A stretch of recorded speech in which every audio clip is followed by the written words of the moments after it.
particular spots, the one in the park and by the lake. Those were the only ones where it was just full blown Technicolor, like bam color, and everything else was a little more muted. Was there a specific reasoning behind that?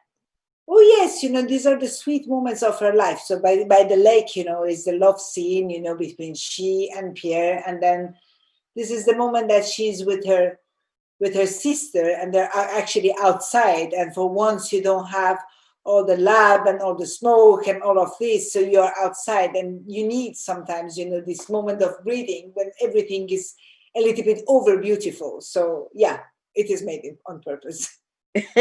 And in terms of the music, there were moments where it was very haunting, and then there were other moments where it was like, I don't know if you guys had this in France, but here in America, back in the day, when the television would go off, there would be like this sound from the TV when the signal would go off at the end of the day. So I was interested to know how you came to those music choices, because they were very interesting, and it made me pay attention to them because it was very unusual.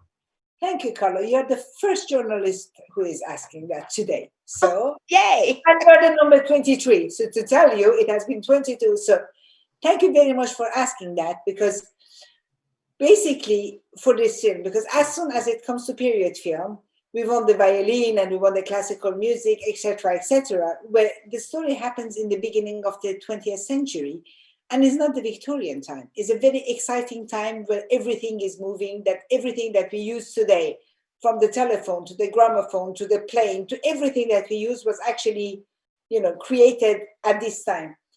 And basically the electronical music, the start of the electronical music is in 1920. So, it's much older than what people think. So for me, it was impossible to talk about these two modern people that changed completely the aspect of science, the whole, the aspect of the world in the 20th century, and put a classical music with violin in the background. I needed something modern, and we're talking a lot about electrons. So it had to be electronical music. So thank you for talking about it. Oh yeah, that stood out to me very much so.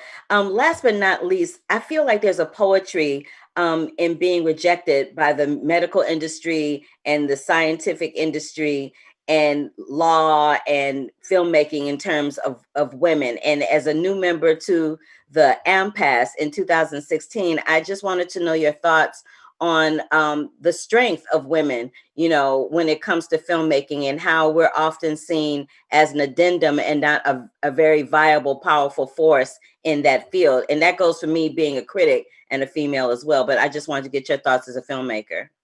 Well, absolutely. The problem is that, if we don't teach to our girls that actually they can become director and they can do this and they can do that, then they won't do it. If we tell them, well, it's a hard work, and then you can't do it, then how can they do it? We have to show them the path, but we have to be factual feminists. We have to do, and by doing, we have to show them that it's doable. If I can do it, then they can do it. And that is very good that the things they're advancing. But again, we have 5,000 years of patriarchal culture. It will be difficult to erase it in 5 years only. We will need time, but we have to struggle, and we will be there very soon. Thank you so much, Marjane. I was so excited to speak to you today. Congratulations on Radioactive and everything else in your career moving forward. And thank you so much. Thank you very much. Thank you. Bye. To keep up with the Curvy Critic, like our page here, click that subscribe button, and click that bell for notifications. Love, peace, and hair grease, y'all.